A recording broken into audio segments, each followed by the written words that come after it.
उल्टी कड़ी में चीन और पाकिस्तान मिल गए हैं और भारत के खिलाफ उन्होंने काम करना शुरू कर दिया है। आज एक जरूरी मसले को समझेंगे कि कैसे चाइना और पाकिस्तान स्पेस में मिलकर के भारत के खिलाफ काम कर रहे हैं और आने वाले समय में कैसे भारत के लिए सिरदर्द बन सकते हैं। दुनिया को पता भी नहीं चला और इंडिया और पाकिस्तान का स्पेस वॉर शुरू हो गया। जी हां, पिछले 16 महीनों में पाकिस्तान ने इंडिया के खिलाफ एक के बाद एक 6 सैटेलाइट अंतरिक्ष में लॉन्च कर दिए हैं। और ये जो सैटेलाइट पाकिस्तान ने इस बार भेजे, ये कोई आम उपग्रह नहीं है। ये सैटेलाइट जो है जासूसी उपग्रह, यानी कि इंडिया की जमीन पर होने वाली। बीच में एक खबर पाकिस्तान से भी है कि पाकिस्तान में 16 महीने में 6 सैटेलाइट लॉन्च किए हैं। सब चाइना की ओर से लॉन्च किए गए हैं और हमारे इसरो के कई लॉन्चिंग जो है वो फेल हुए हैं। भारतीय नेवी के एक फॉर्मर ऑफिसर्स हैं, सुधीर पिल्ले, उनका कहना है कि ये काफी चिंता की बात है कि हमारे बहुत सारे सैटेलाइट्स फेल होते जा रहे हैं। लगातार सैटेलाइट लॉन्चिंग फेल हो रही है। एक्चुअली ये बताया गया कि पाकिस्तान ने 16 महीने में जासूसी सैटेलाइट का नेटवर्क तैयार कर लिया गया है और 6 अर्थ ऑब्जर्वेशन सैटेलाइट लॉन्च किए हैं जनवरी 2025 और जून 2026 के बीच में। यानी कि 1.5 साल में 6 अर्थ ऑब्जर्वेशन सैटेलाइट जो कि सन सिंक्रोनस ऑर्बिट में एस्टेब्लिश किए गए हैं। ये निगरानी करते हैं और हर 2 दिन में इंडियन इलाके की मैपिंग कर लेते हैं। प्रिंट के अंदर भी इसकी रिपोर्ट आई है, द प्रिंट। वो कहते हैं कि अपोलो मैकिंग और स्काई 5 का इस्तेमाल करके इन सैटेलाइट्स को इस ढंग से तैनात किया गया है कि ये इंडियन इलाके की लगातार तस्वीरें देते रहें और ये स्ट्रेटेजिक रूप से जो दूसरे अहम इलाके हैं उन पर नजर रखें, जिसमें अफगानिस्तान, चाइना, ईरान और नॉर्दर्न इंडियन ओशन भी है। तो इनका जो है आना जाना भी काफी टाइट हो गया है एक हिसाब से। वो कहते हैं सैटेलाइट रियल टाइम सर्वेलेंस करते हैं। एक तरह से वो इंडियन आर्मी की एक्टिविटीज को भी ट्रैक कर सकते हैं और छिपी हुई चीजों को भी बहुत साफ साफ देख सकते हैं। 16 महीने में 6 सैटेलाइट लॉन्च किए उन्होंने, जबकि इंडिया के कई सैटेलाइट लॉन्च फेल हो गए हैं, जिसमें 3 तो सुना है सैटेलाइट स्ट्रेटेजिक सैटेलाइट थे।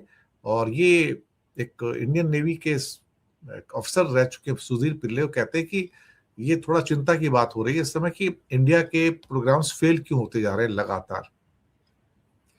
तो जो भी है जैसे भी है, लेकिन फिलहाल एक उन्होंने अपने लिए एक नेटवर्क बना लिया है और वो उसमें कामयाब भी हो रहे हैं। तो एक एक हरकत को पाकिस्तान के जनरल अब देख सकेंगे रियल टाइम में। तो भारत के लिए चिंता की विषय है, बहुत बड़ी चिंता की बात भारत के लिए। लेकिन जहां एक तरफ पाकिस्तान के एक के बाद एक सैटेलाइट लॉन्च हो रहे हैं, वहीं हमारी तरफ से अगर भारत की तरफ से देखें तो भारत के बड़े बड़े मिशन इस बीच में फेल हुए हैं। चाहे हमारे जासूसी उपग्रह हो, चाहे नेविगेशन के सैटेलाइट के उपग्रह हो, ये बहुत सारे ऐसे मिशन थे जो भारतीय सेना के लिए इंपॉर्टेंट थे। उसमें से बहुत सारे मिशन इंडिया के फेल कर गए। इसलिए भारत की लीडरशिप इस वक्त चिंता में पड़ी हुई है कि आप जो ये स्पेस रेस है, स्पेस वॉर है, इसमें अगर इंडिया पाकिस्तान से पीछे छूट गया, पीछे रह गया, तो भारत के लिए संभलना बड़ा मुश्किल हो जाएगा। क्योंकि पाकिस्तान को हमेशा सपोर्ट करता आया है चीन, जो कि स्पेस के मामले में भारत से 2 कदम आगे है।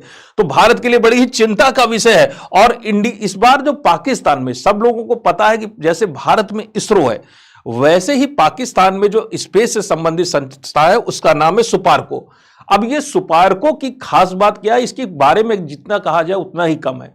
1990 में, सोचिए आज से 35 साल पहले इन्होंने सबसे पहला अपना सैटेलाइट लॉन्च किया था, नाम था भद्र1।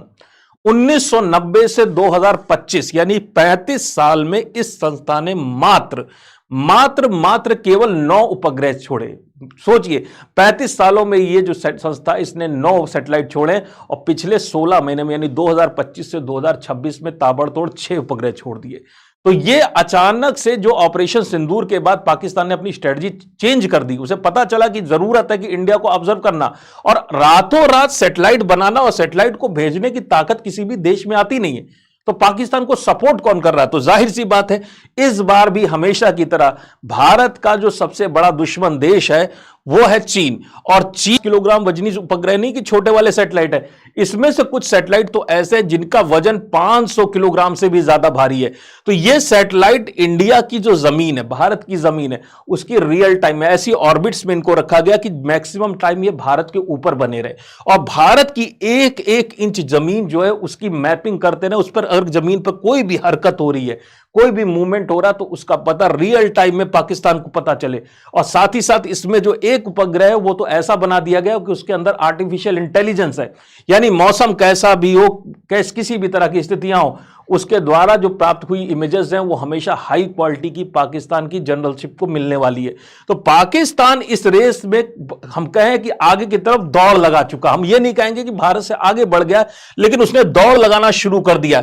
अब भारत के लिए जो ये खासकर पाकिस्तान ने ये जो सैटेलाइट ऑर्बिट में डाले, इसमें से मैक्सिमम उसकी एम्फेसिस है कि ऐसी ऑर्बिट में डाला गया कि जहां से जम्मू कश्मीर और ये जो अपना नॉर्दर्न इंडिया का सेक्टर यानी कि पंजाब, हरियाणा और राजस्थान, और ध्यान से देखिए ये वही सेक्टर जहां इंडिया पाकिस्तान का बॉर्डर है। तो पाकिस्तान का सबसे ज्यादा इंटरेस्ट इस वक्त है कि इन सैटेलाइट्स को ऐसी ऑर्बिट में डाला जाए कि कोई ना कोई सैटेलाइट इंडिया और पाकिस्तान का जो बॉर्डर लाइन है इस बॉर्डर के ऊपर रहे। और ये यहां पर बॉर्डर पर रखने का फायदा क्या होगा? बॉर्डर पर रखने का फायदा क्या होगा? इंडिया के रडार सिस्टम, कहां पर इंडिया ने इस वक्त रडार लगा रखे हैं, सैटेलाइट के जरिए पाकिस्तान को पता चलेगा। हमारे जो स्पेशल तरह का सिस्टम है S-400 मिसाइल डिफेंस सिस्टम, इसकी पोजीशन इंडिया हर वक्त चेंज किया करता है, हर कुछ दिनों बाद इसकी पोजीशन चेंज होती है, लेकिन पोजीशन जो नई पोजीशन पर इसको लाकर इंडिया रखेगा, उस पोजीशन पर पहुंचते ही पाकिस्तान को पता होगा कि इस वक्त इंडिया के रडार, इंडिया का S-400 सिस्टम कहां पर है। इंटेलिजेंस के मामले में कहें तो पाकिस्तान में जब से ये सैटेलाइट आ गए तब से पाकिस्तानी आर्मी की इंटेलिजेंस में अचानक से एक बहुत बड़ा जंप आया है, बहुत सारी इंफॉर्मेशन उसको रियल टाइम में मिलने लगी है। और ये किसी भी आर्मी के लिए जरूरी भी होता, खासकर कोई प्रोफेशनल आर्मी होती है। लेकिन पाकिस्तान के साथ एक समस्या है, इस इंटेलिजेंस का बहुत बड़ा हिस्सा पाकिस्तानी आर्मी तो यूज करेगी भारत के खिलाफ, लेकिन इसका एक बड़ा हिस्सा जाएगा टेररिस्ट ऑर्गेनाइजेशन को। टेररिस्ट को एकदम लेटेस्ट अपडेट पाकिस्तान की ISI दे रही है इस वक्त कि कहां पर इंडिया की फोर्सेस का जमावड़ा ज्यादा है, कौन कौन से एरियाज ऐसे हैं जहां पर रिलैक्सेशन है और जहां से इन्फिल्ट्रेशन किया जा सकता है, भारत में घुसपैठ की जा सकती है। तो भारत के लिए चिंता के विषय यह है, अगर यही सैटेलाइट चाइना ने लॉन्च किए होते तो हमारे लिए उतनी बड़ी चिंता नहीं थी, क्योंकि चाइना भारत के खिलाफ जैसी भी एक्टिविटी करता अभी तक उसने टेररिस्ट एक्टिविटी सीधे तौर पर शुरू नहीं की है। पाकिस्तान के साथ तो खुल्लम खुल्ला हमारी टेररिस्ट एक्टिविटीज से हम झेल रहे हैं। तो यहां पर इंडिया पर डबल प्रभाव, जो प्रहार है वो दो तरफ से हो सकता है, एक तरफ से उसकी मिलिट्री इंटेलिजेंस का यूज कर सकती है और दूसरी तरफ से टेररिस्ट ऑर्गेनाइजेशन है वो भी इंडिया के खिलाफ इस इंफॉर्मेशन का प्रयोग कर सकती है। फिर इंडिया की जो मिलिट्री है, मिलिट्री का इंस्टॉलेशन कहां है, कहां पे आर्मी इस वक्त इकट्ठा हुई है, कहां पे कैंप्स लगे हुए हैं, रियल टाइम में पाकिस्तान को पता चलेगा। भारत के जो एयरफोर्स स्टेशन है, जहां पर हमारे हवाई अड्डे हैं, खासकर किस हवाई अड्डे पे कौन सा प्लेन खड़ा हुआ है, दो तीन दिन के अंदर पाकिस्तान को लेटेस्ट अपडेट मिलते रहेंगे इन सैटेलाइट के वजह से। तो भारत के लिए दिक्कत वाली बात है कि हमारा कोई भी मूवमेंट अब जो है पाकिस्तान से उतनी ज्यादा अच्छी तरह से मास्क नहीं रहेगा, छुपा नहीं रहेगा। तो भारत के लिए चिंता की बात है, लेकिन यह चीज तो होनी थी। हमने कैलकुलेट किया था कि अभी इस स्थिति में पहुंचने में पाकिस्तान को 15, 20, 30 या 50 साल लगेंगे, लेकिन चाइना ने चूंकि उसकी मदद की है, इसलिए जो काम करने में उसे 16, 17 या 20 साल लगते, जिस कैपेबिलिटी तक पहुंचने में, वो कैपेबिलिटी उसने 16 महीने के अंदर ही अर्जित कर दी। अब भारत क्या करे? भारत के साथ समस्या है कि भारत के सामने चीन भी है और भारत के साथ सामने पाकिस्तान भी है।